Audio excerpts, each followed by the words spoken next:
Hey guys, so let's talk about eyeshadow sticks.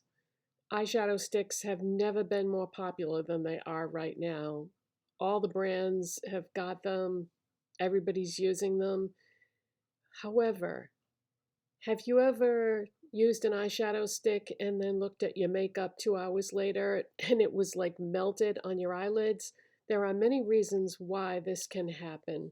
And I'm going to talk about that a little bit today and show you what you can do to prevent that from happening. Okay, first of all, eyeshadow base. With most eyeshadow sticks, you must use an eyeshadow base. A lot of eyeshadow sticks are the formula has a lot of oils and moisturizing things in it. So you definitely need an eyeshadow base just like you would with any other eyeshadow. And sometimes people skip that. And it's not a good idea, no matter what the company claims, because some of them say no budge. And yes, those are going to be better than others in terms of it melting on your eyes. But you still need to use an eyeshadow base. And the problem is a lot of times people use a cream product as an eyeshadow base, and then that with the eyeshadow stick combined gives you that whole melting issue, but it doesn't have to be that way, and you don't have to give up your cream eyeshadow base because a lot of people use MAC paint pots as an eyeshadow base, and I like to use those sometimes too. So I'm going to show you a little trick today that will allow you to still use that but not get that melting issue. Now, the eyeshadow stick that I'm going to use is a very hydrating type of eyeshadow stick, which hydration and eyeshadow sticks don't go together well, but just for demonstration purposes, I'm going to show you the Wet n Wild multi-sticks are not like a no budge formula. They have a lot of hydration in them. This one is in the shade Brown Sugar. I want to swatch this for you so you can see how pretty this is. So it's a brown shimmery eyeshadow stick, okay? So what I'm going to do is I'm also going to use a MAC paint pot as my base to show you that you can do it and still not end up with a goopy mess. Okay, so the one that I'm going to use is called Groundwork, and I'm deliberately using this because I thought it would coordinate nicely with that Wet n Wild shadow. So I'm going to put a little bit of that on my hand so that you can see that those two colors will most likely work well together. So let me clean this up off my hand and I'll be right back. Okay, so it's supposed to be 80 degrees today, which, yay, hallelujah, finally we're getting some decent weather. But it's supposed to rain tomorrow, which means it's going to be 80 and the humidity is going to start rolling in. So we want budge-proof eye makeup today. So what I'm going to do is I'm going to take a large shader brush and my MAC Groundwork paint pot, pick up some product,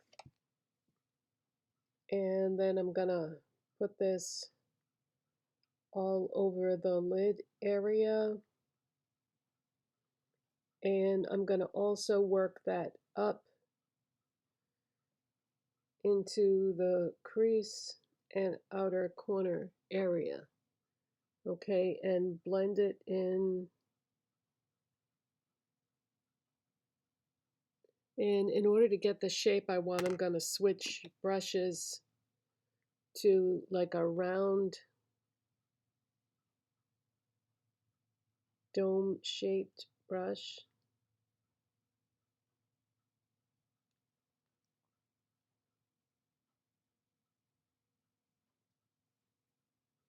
Now, I went up a little bit too high, so I'm very quickly going to take a Q-tip and then go over that area that I went too high with. And I'm also going to clean up the outer area a little bit. because I don't want it to go too far down. Okay, that's also gonna blend that outer part really well. So we're just gonna do one eye just so I can have the video not be too long. So the next thing I'm gonna do is I'm gonna take a powder. This is the MCoBeauty Miracle Flawless Pressed Powder. And I'm just gonna put my finger, swirl my finger in there, and I'm going to set this paint pot with some powder. Now, if I was using a powder eyeshadow, I wouldn't need to do this. You don't want to do this with a powder eyeshadow because the MAC paint pot will set up on its own nicely. But if you're going to use a cream on top of a cream, it's a good idea to set it with a pressed powder first. So I can feel with my finger that this is setting up and absorbing the powder. So it doesn't take long. So now I can go in with my Wet n Wild Multi-Stick in brown sugar and go right over that. Now, in order to maintain the texture of this, I'm going to apply it and I'm not going to blend it, because if you blend this out on top of this, you're going to lose that pretty shimmer. So what I'm going to do is I'm going to go in right from the pencil and I'm going to put it right all over my lid.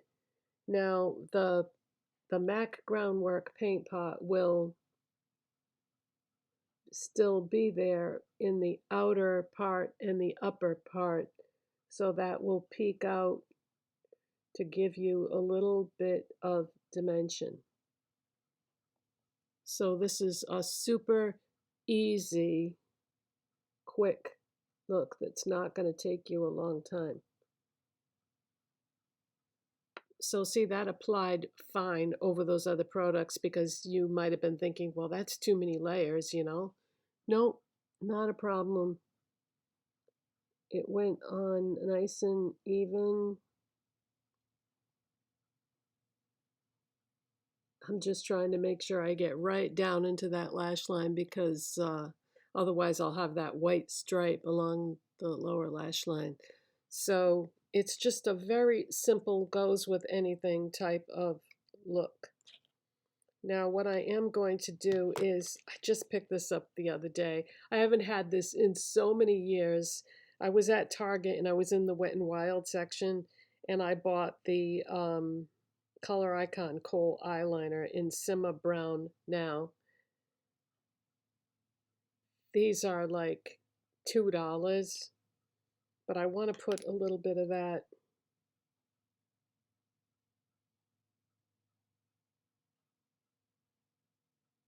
right in the lash line.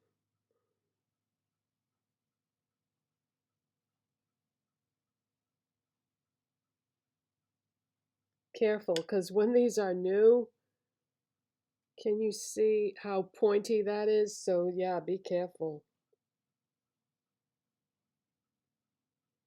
I don't know how they get it so pointy, because most of the time when you sharpen your eyeliners, you can never get them that pointy, and I actually don't want it to be.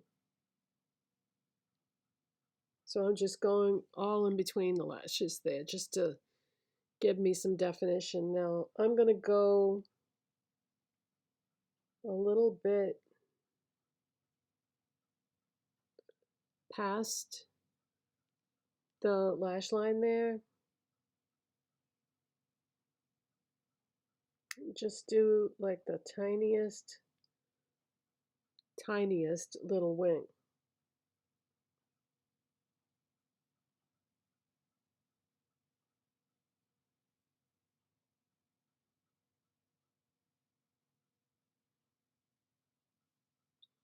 I don't want to do too much of one because, like I said, it's going to be 80 degrees today, so I don't want this to melt. So let me do the other eye, curl my lashes, apply mascara, and show you the finished look. Okay, so I also used L'Oreal Telescopic Original Waterproof Mascara. So when there's a lot of heat and humidity, you also might want to try a waterproof mascara because that's going to help with the whole migration issue too. And I also wanted to mention that what I have on my lips today is the CoverGirl Forever Velvet Pigment. These are so nice, you guys. This is in the shade Skies Pink. It's number 400. But I bought this like, I don't know, a month ago, and then I just kind of forgot about it, and I tried it on again the other day, and I was like, these are so nice. So if you haven't tried this, it's a fairly new, but not new, if you know what I mean. And as far as the wings go, I had to extend it a little bit more so that they would match better. So that's the finished look, and I hope these tips and tricks, we'll say, with eyeshadow sticks was helpful, and I'll see you in the next one. Bye.